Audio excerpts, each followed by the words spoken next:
Je suis Jacques Orongo, président fondateur du Parti du Peuple Uni, PPU,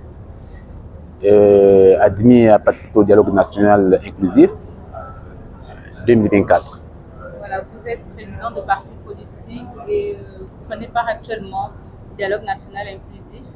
Et en dehors de vous, il y a également plusieurs présidents de partis qui prennent part à ce dialogue, et parmi lesquels il y avait le président Richard Mulumba, voilà, qui aujourd'hui vient de nous quitter. Sinon, il y a quelques jours, il prenait part non seulement au dialogue national inclusif, député de la transition, et on vous a vu quand même à ses côtés pendant les jours électoraux, et vous étiez ensemble au CND. Est-ce que vous avez quel souvenir avec lui? Merci madame. Je voudrais d'abord vous dire qu'il y a un rectificatif à apporter. Il n'était pas député de la transition. Voilà, ça c'est le premier rectificatif. Merci. Il était président fondateur de l'ARENA et admis à participer au dialogue politique d'Angondje. Mais depuis près d'un an, il est souffrant. Et j'ai tellement souffert avec lui dans ma chair, voulant qu'il participe au dialogue inclusif. Malheureusement, ça s'est empiré. Et je lui ai demandé si je pouvais continuer à poursuivre le combat pour lequel nous sommes tous engagés. Et dans les 5 dernières années, nous étions ensemble, chers collègues à la peau. Et donc, il quitte le combat politique, les armes à la main. Et je souffre tellement que perdre un ami qui était proche de Pierre Mamboundou, moi également, et les derniers remparts que nous sommes attristés. En ce qui concerne les présidents des partis politiques accrédités sur le dialogue politique d'Angondje, nous sommes nombreux, mais pas tellement parce qu'il y a des représentants des partis politiques. Donc ça a été trié à la volonté des responsables. Donc nous sommes ici, nous participons au débat politique. Malheureusement, comme je le disais tantôt, le président s'est allé les armes à la main. Et je suis attristé et meurtri. Lui, en dehors de ça, on sait qu'il était il a été avec Pierre Mamboundou, et après il a fait chemin tout seul. Quel souvenir particulier vous gardez de lui? Je garde un souvenir indescriptible. C'était d'abord un frère, un compagnon. Le souvenir vraiment d'un homme attaché aux valeurs de vérité, d'éthique, de morale, voulant pousser toujours la machine vers la félicité. Et madame, être à la trempe de Pierre Mamboundou, de Richard Mulumba, les perdre, c'est dur, c'est difficile à décrire. Mais nous continuerons le combat pour lequel nous sommes engagés.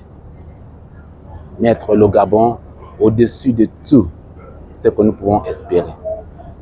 Monsieur le Président, vous avez côtoyé l'homme ces dernières années, mais dans un passé récent, il y a eu vraiment un conflit, sinon d'intérêt, sinon de leadership entre Richard Mulumba et puis son compatriote Ibinga à cause de l'ARENA.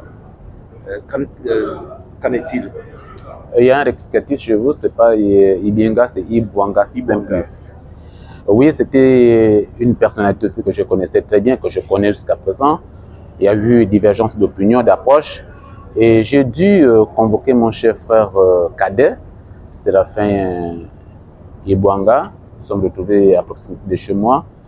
Je lui ai demandé de pouvoir taire son ego, de relancer la bataille pour laquelle ils ont tous commencé à l'UPG. Et il avait compris. Mais je ne sais pas les motivations qui étaient derrière. Et ça a repris ce vase ces derniers mois jusqu'à ce que le président s'en aille. Et là, l'accord est tiré. Je ne sais pas qui va la détendre. C'est sur ce que je pourrais m'aventurer parce que s'incruster dans le parti d'autrui, donner des déclarations, c'est risqué.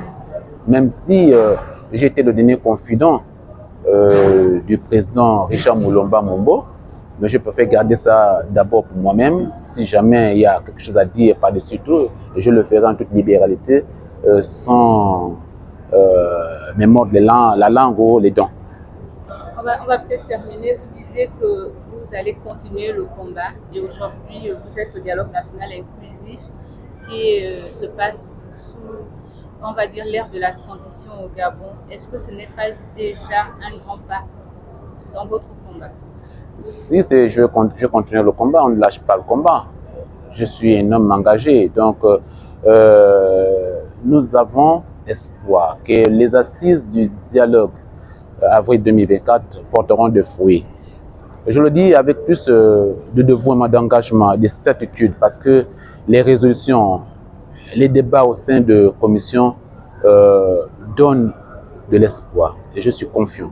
Mais le plus important au-delà de là, c'est que ce soit appliqué. Et avec le président, le général Biscoté Oligingema, je suis sûr et certain que ce sera appliqué et le Gabon gagnera beaucoup. Monsieur le Président, la presse vous remercie. C'est moi qui vous remercie et bonne route.